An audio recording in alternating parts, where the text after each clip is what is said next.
as suas palavras na minha boca para que eu ensine como viver em um mundo corrompido, sem se corromper.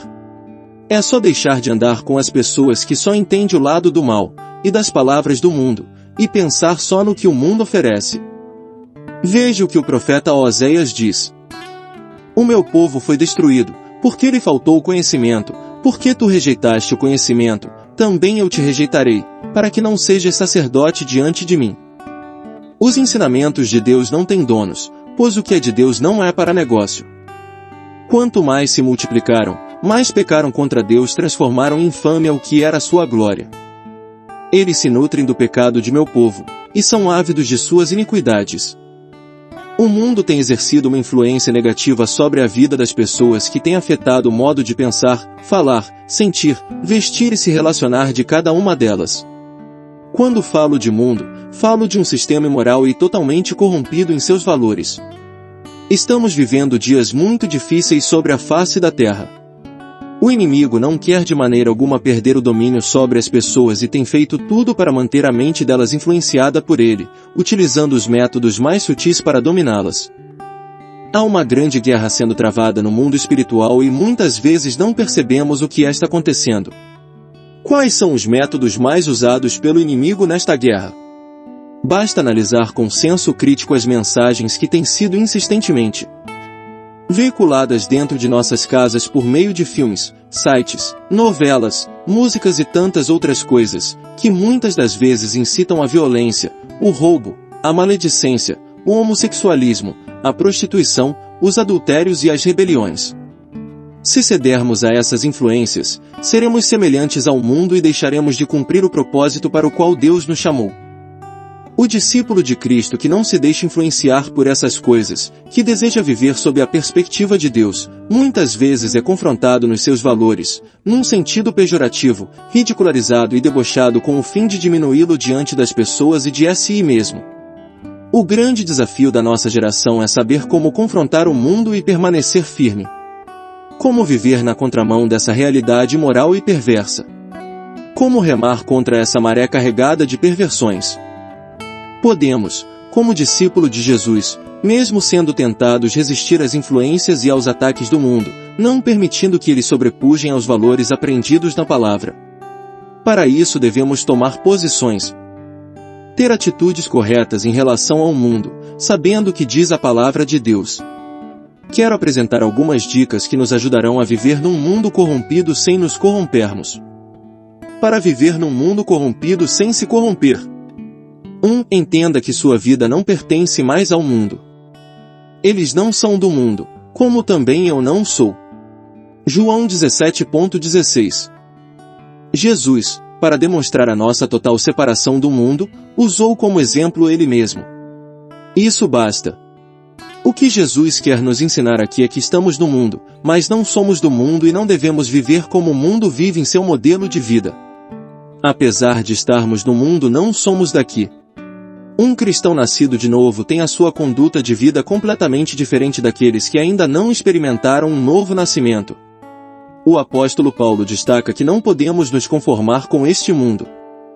E não vos conformeis com este mundo, mas transformai-vos pela renovação da vossa mente, para que experimenteis qual seja a ouvir e não sede conformados com este mundo, mas sede transformados pela renovação do vosso entendimento, para que experimenteis qual seja a boa, agradável e perfeita vontade de Deus. Romanos capítulo 12 versículo 2. Há duas palavras que regem esse versículo, conformação e transformação. Ou seja, forma e metamorfose. Paulo diz, e não vos conformeis com este mundo. O mundo tem uma forma. Essa forma é elástica e flácida. A forma do mundo é a forma do que é imoral e destruidor. O discípulo é alguém que não põe o pé nessa forma. Não se amolda ao formato do mundo, mas se transforma pela renovação da sua mente. A forma do mundo é um esquema que muda todo dia. Ao invés de entrarmos nessa forma para sermos conformados a ela, devemos ser transformados de dentro para fora, pela renovação da nossa mente. Ao invés de viver pelos padrões de um mundo em desacordo com Deus, os discípulos de Jesus são exortados a deixar que a renovação de sua mente, pelo poder do Espírito Santo, Transforme sua vida harmonizando-a com a vontade de Deus. Certo pregador disse algo interessante. Não devemos ser como o camaleão que assume as cores daquilo que o cerca.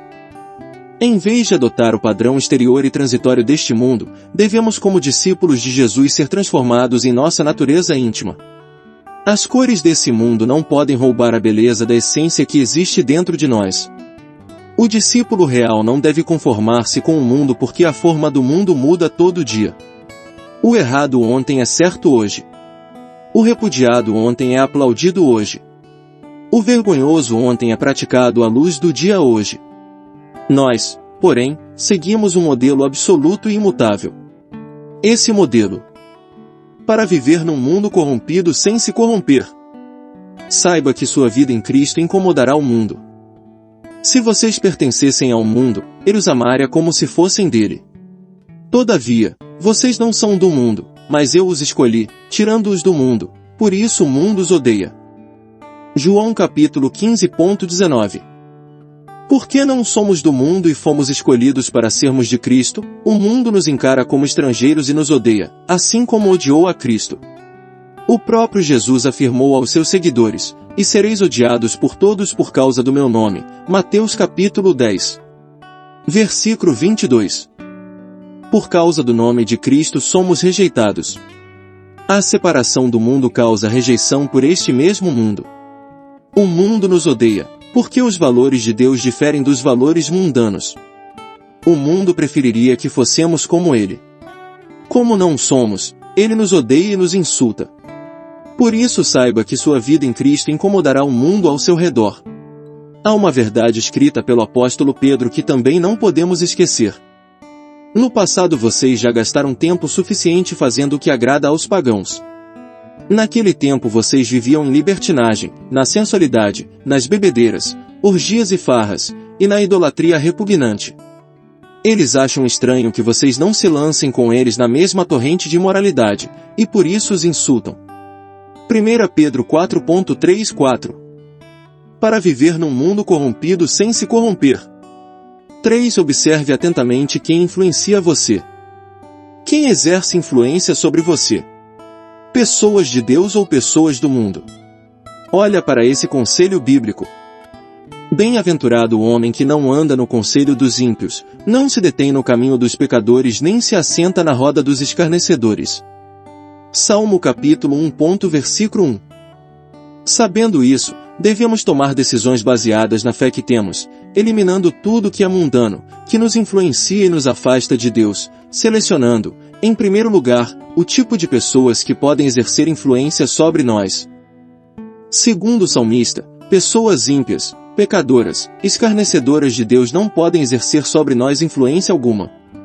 Isso não significa que nos isolaremos do mundo, dos pecadores, das pessoas sem Cristo, mas sim que não nos deixaremos atrair nem influenciar pelo seu estilo de vida.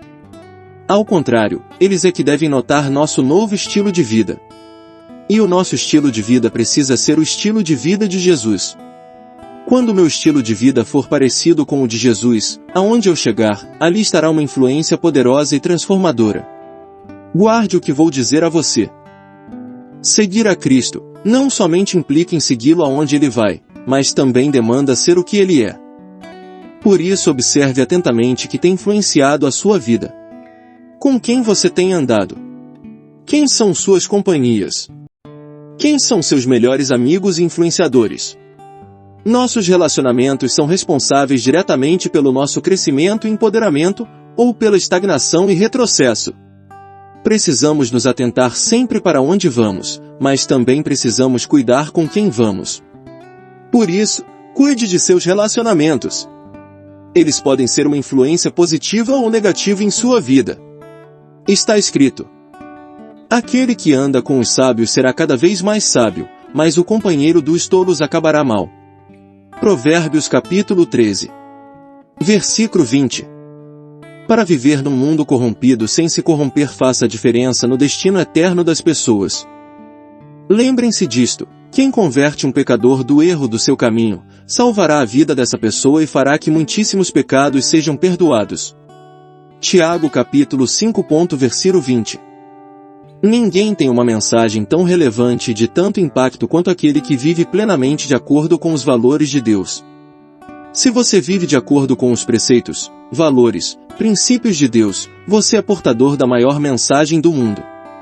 O nosso testemunho de vida fará sempre toda a diferença neste mundo. Você é a resposta de Deus para um mundo corrompido. Você é o plano de Deus para que o mundo conheça o amor do Pai. No Brasil, poucas pessoas não sabem quem é Jesus. O problema é a imagem que fazem dele.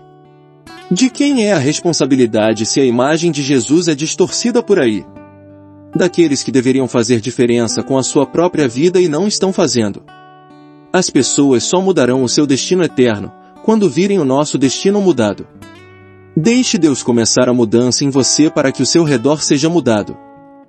Enquanto eles não virem Cristo refletido em nossa vida, eles nunca saberão o que é experimentar o amor de Jesus. O apóstolo Paulo tinha essa consciência de que, para mudar o destino das pessoas, sua vida precisava refletir a vida de Cristo. Foi por isso que Paulo disse: "Sejam meus imitadores, como sou de Cristo." 1 Coríntios capítulo 11. Versículo 1. Ao viver uma vida semelhante à de Cristo, sua vida fará uma grande diferença na vida de outras pessoas. Por isso, faça diferença neste mundo corrompido buscando anunciar às outras pessoas o Evangelho da graça. Não importa as oposições que você terá que enfrentar. Não esmoreça. Permaneça firme em seu propósito. Mesmo vivendo em meio a muitas perseguições, o apóstolo Paulo afirmou: "Embora eu seja o menor dos menores de todos os santos, foi-me concedida esta graça de anunciar aos gentios as insondáveis riquezas de Cristo." Efésios capítulo 3. Versículo 8. Paulo enfrentou grandes tribulações e oposições quando evangelizava os povos da Ásia. Mas tinha a convicção da verdade que pregava e isso não lhe permitia desanimar. Ele mesmo se sentia pequeno, mas sabia que o Evangelho é grande, valioso e poderoso para mudar o destino eterno das pessoas. Conclusão: para viver num mundo corrompido sem se corromper. 1. Entenda que sua vida não pertence mais ao mundo. 2. Saiba que sua vida em Cristo incomodará o mundo. 3. Observe atentamente quem influencia você. 4. Faça a diferença no destino eterno das pessoas.